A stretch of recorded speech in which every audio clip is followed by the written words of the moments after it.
of the progress that has been made. The problem is when we aren't the great athletes, the blacks who aren't the great entertainers and athletes, they deserve just as much respect. And that's where I think we have to go as a society. You know, the cop there, he was talking about, you know, Michael Brown was like Hulk Hogan and this and that. If Michael Brown was a great athlete, that would be loved. But now, because he's not a great athlete, he's demonized for being big and being strong. So we have to, all black Americans deserve the same respect as a LeBron James or Kobe Bryant. Well, I like LeBron speaking out. BTSE, man, he isn't heard. I think anytime you sit, The day after. you have a wonderful platform to speak from and to speak to. And I think that's very important. His words can be powerful. I think us as a society, we have to look beyond ourselves and look at others, maybe not as fortunate. And I think sometimes we stereotype people because of the clothes they wear, maybe the language they use, and we don't know them, and we think, well, there's something sinister about them. And we don't give them the benefit of the doubt. And I think that sometimes comes into play when you're a police officer, because you work in a certain environment or a neighborhood and you don't know the people in the neighborhood as good as you'd like.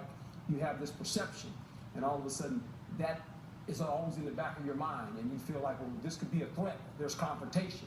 You know, I mean, we know in our homes and when we talk to folks that are of color, our conversation is a little bit louder than other people's. And sometimes people will look at that and go, what are they arguing about? No, it's just having a conversation. So I just think sometimes you don't know the environment you're in, and you need to know that, especially if you're in law enforcement. I will say this.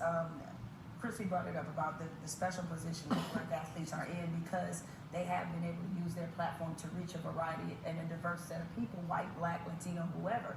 It is because of that I think they're in the best position when it comes to social issues to advance them forward. Nowadays, it's so difficult because everybody's worried about their brand and about what it might cost them in terms of fan value or corporate value, and that's been a major concern. But it is because they have such a broad reach why they should welcome the responsibility to do it. So that's why I applaud LeBron James and Kobe Bryant and Serena Williams, because they don't have to do it. And especially about an issue that, quite frankly, people remain very divided. Like, it's real easy to come out against things that everybody's unilaterally supports, and we're all against certain things. Much harder to do it in this kind of situation and issue. Well, guys, thank y'all so much for spending the time dropping knowledge. We appreciate a good conversation. BTSE, man. Holla at us.